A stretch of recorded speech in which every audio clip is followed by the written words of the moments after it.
Have you ever gone to the grocery store while you were extremely hungry, and you enter the store and you're there to get something, but you're so hungry that every type of food catches your eye. First you see the baked goods as you walk in, you're like, "Ooh, man, a blueberry muffin sounds awesome right now." But you stop it and you walk on by, and then there's the chip aisle, you're like, chips and queso sounds amazing. And every single aisle of the store just about has something that catches your eye and pulls your attention, and you because you're so hungry, you just your desires get fueled to have that thing that you see, because your desires are leading you at that moment. If you've ever had that experience, I think you'll know exactly what I'm talking about.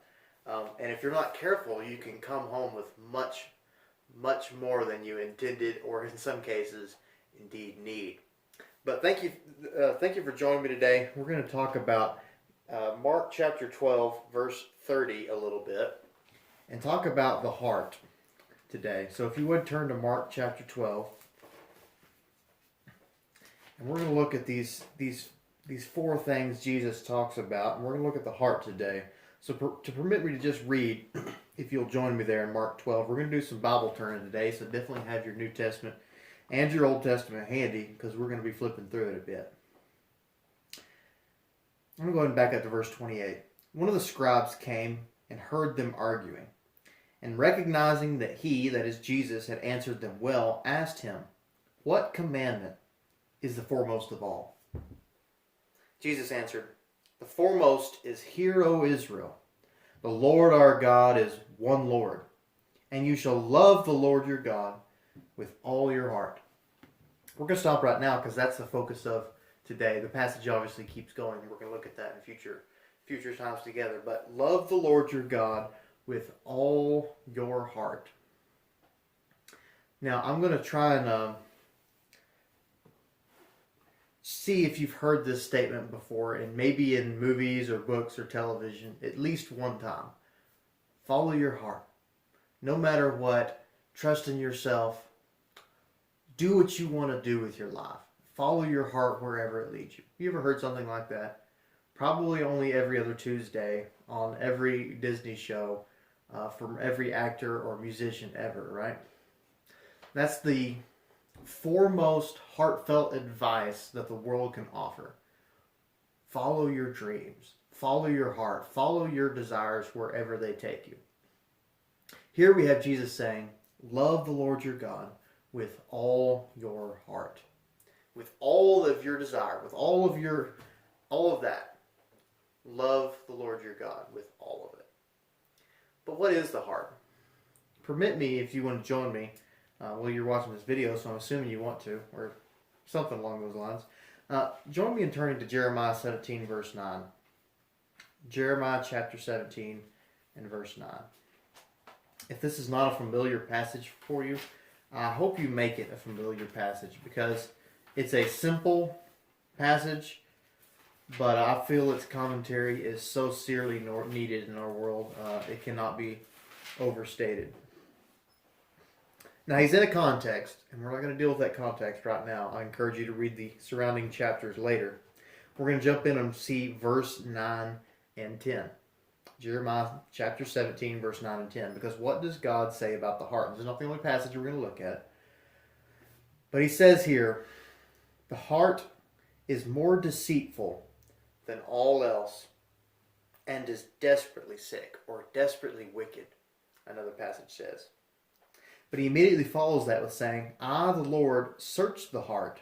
I test the mind, even to give to each man according to his ways, according to the results of his deeds. So the heart is desperately sick. And its most defining characteristic above everything else is that it's deceitful. That's what the Lord says about the heart. Now, does that surprise you? Is that kind of take you aback? Does this mean that God created something evil and put it inside of you? No, that doesn't mean that at all. But the heart is deceitful above everything else. Above everything else the heart is, it is deceitful. Why is the heart deceitful? Or why would he use that word to describe your heart? Well, what is the heart? It's the seat of our emotions and desires, that which we take pleasure in, that which we seek to achieve. You know, it's an interesting thing that most people, just about all of us, will truly make time for the things we really want to do. We will. Because what you most desire, you'll eventually find time for. You just will. If you love sitting and reading a book, then you'll stay up late at night to read a good book. You'll find time in your lunch break. You'll just find time to do it if that's what you really, really want to do. And there's many, many examples of that, both positive and negative. But the heart's deceitful above all else, because our emotions change so rapidly. Our emotions are not evil, not all of them anyway, but they're not a guide. They're not a way to walk through life in a righteous direction or even a good direction. You can follow your heart's emotions and your heart's desires, and if you look on a roadmap, if you could get a roadmap for your life for the past year or so, if you just following your heart, I think you'd find you've been running in circles a little bit. Or you desire something and then you achieve it and you find out it's not so wonderful after all. And so you go on to the next thing and the next thing. But if you follow the emotions and the desires of your heart and make them your life's guide, you can wind up in all kinds of places. And not to be too critical, but I do find it rather sad and pathetic that the same actors and musicians and on the list goes of people who give us this advice of follow your heart, follow your dreams. They seem to have a new dream about once every 6 months, a new marriage, a new career, a new something. And so I hesitate to follow their advice because it feels like they don't know where they're going. And just every whim of their heart they decide to follow wherever that takes them. It's kind of like when you walk through the store hungry and then everything entices you. And if you choose to follow it, you can end up with all kinds of things, some of which you don't need. Many of which lead you astray from the purpose for which you went to the store. Let's say you went to go get toilet paper, just not in 2020. Anyway, let's see some other verses where God talks about the heart. Let's turn to Proverbs chapter 3. Proverbs chapter 3, verses 4 and 5, or 5 and 6.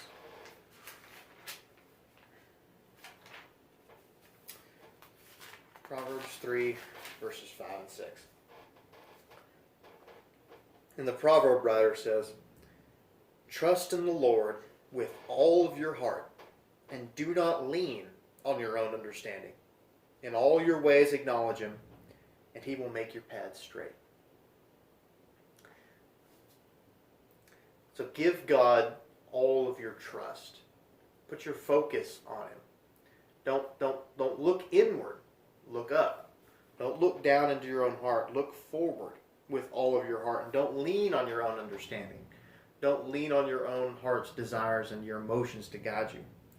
In all your ways acknowledge Him, and He'll make your paths straight. He'll give you a destination, somewhere to go. You'll be headed somewhere instead of just be doing circles, being enticed by every new thing or the new whim that takes you. Set your heart on Him. Trust in Him with all your heart. Let's look at Proverbs 4, verse 23, I believe it is. It says, watch over your heart with all diligence, for from it flow the springs of life. It's an interesting passage. But really watch in there. Look at that verse, that watch over all your heart with all diligence. It's not that your heart is bad, but keep an eye on it. Keep an eye on it, because that which you desire, you normally will try to achieve. And sometimes we can desire some unchristian things, some unbiblical things, some things that are not good for us. We can seek them out and find time to do them and neglect things that need doing. So keep a watch over your heart with all diligence.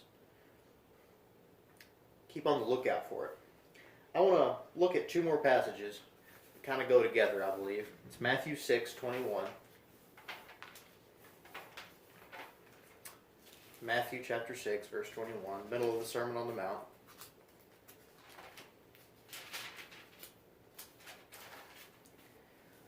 And I'm cherry picking a little bit. You'll have to bear with me. I'll go ahead and back up. Verse 19, chapter 6, verse 19 of Matthew. Do not store up for yourselves treasures on earth, where moth and rust destroy, and where thieves break in and steal, but store up for yourselves treasures in heaven, where neither moth nor rust destroys, and where thieves do not break in or steal. For where your treasure is, there your heart will be also. What is it that you treasure? What is it that you desire? What is it that you love and take pleasure in above all else? That's where your heart is. That's where your heart is. And for most people, we'll go that direction. Now, the heart's not a guide, but most of us will try to follow it, wherever it leads us. And you can look out in the world and see most of the world's out following their heart. They really are. And it leads all kinds of places. It really does. Because where your treasure is, there your heart will be also. Now, Psalm 37, verse 4. Psalm 37, verse 4, and we'll end here. Verse 4? Yeah, I believe so. Delight yourself in the Lord, and He will give you the desires of your heart. Commit your way to the Lord, verse 5. Trust also in Him, and He will do it. He will bring forth your righteousness as the light, and your judgment as the noonday.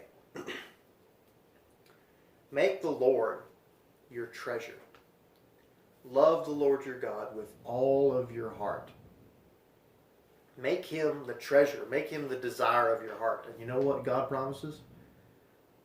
If you don't lean on your own understanding, He'll give you a straight path to follow.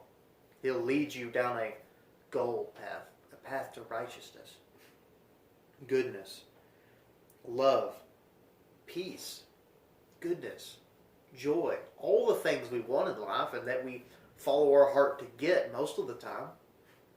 He promises that's where they are if we'll set aside those desires and put our treasure instead on Him, that He'll lead us to places that truly give joy and peace and pleasure and all of those things. It says, delight yourself in the Lord, and then He'll give you the desires of your heart. Because the Lord promises, I believe, throughout the Bible, and I can point to several verses, but we're at this one right now, that if you seek Him, He'll let you find it. He will. That if you honestly, truthfully seek Him, He promises to let Himself be found.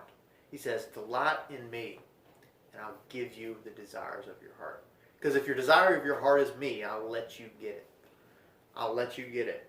Commit your way to the Lord and trust also in Him, and He'll do it, and He'll bring forth your righteousness as the light and your judgment as the midday sun.